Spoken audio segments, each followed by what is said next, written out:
Today I'm gonna show you best FPS settings in Fall Guys.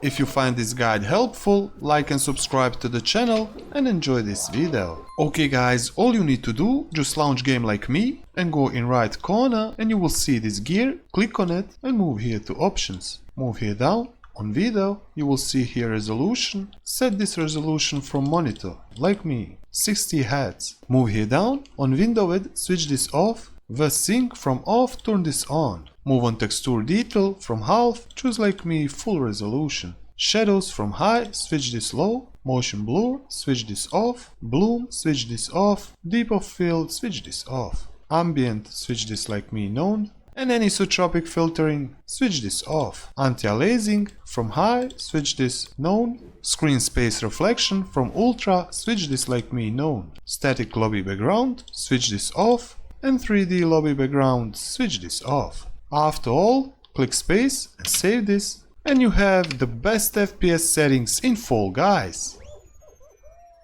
And that's it all guys for this video, how to get best FPS settings in Fall Guys on your PC or laptop fast and easy. If you find this guide helpful, like and subscribe to the channel and I see you in the next video.